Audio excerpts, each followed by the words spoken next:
Hello guys, welcome to my channel. My name is Ruchi Pundora. So in the previous video, we talked about directives. So in Angular, we have three types of directives. First is your component, second is your structural, and third is your attribute. So in today's video, we are going to understand the first type, which is your component directive. The interesting part is that we have already been using components throughout this course. We just didn't know that every component is actually a type of directive. So let's first understand why it is a directive. A component directive in Angular is essentially a directive with a template encapsulating both the view and the behavior of a part of the UI. Sounds a bit complicated, right? So let's simplify it. So in simple terms, a component directive is a directive that controls a part of the UI using its own template. So if I simplify it more, it means a component has its own HTML file and it controls its behavior as well. So how a component is able to do all of that stuff? Let's see. So now we are going to create a component. G for generate, C for component, and now we need to write the name of the component. Hit enter. So now it's asking a question, press N and hit enter. Now on the left hand side, you can see we have a student component. Let's go to its TypeScript file.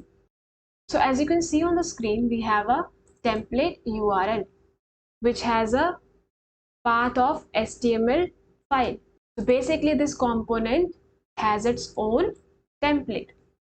So whatever you see on the screen is through this HTML file, right? And if I want to change the behavior of this piece of UI, I can do that via this TypeScript file. So right now on your screen is your TypeScript file. So basically that controls the behavior of the UI. So now let's summarize what we have studied so far. So we have three types of directives. The first one is your component directive. So a component directive is nothing special, it's just your component. And a component comes with its own HTML file and own TypeScript file, which controls the logic of your UI. If you have watched this video carefully, you would understand the sentence, every component is a directive. Correct, because every component is a component directive. But not every directive is a component, which is very obvious. So when we said encapsulating both the view and behavior of a part of the UI. So inside a component, we have a HTML file. So basically whatever you see on the screen is via this HTML file. And then we have TypeScript file, which is basically responsible for the behavior of the UI. How it is responsible for the behavior of the UI? You write the logic in the TypeScript file. And via data binding, these files communicate with each other.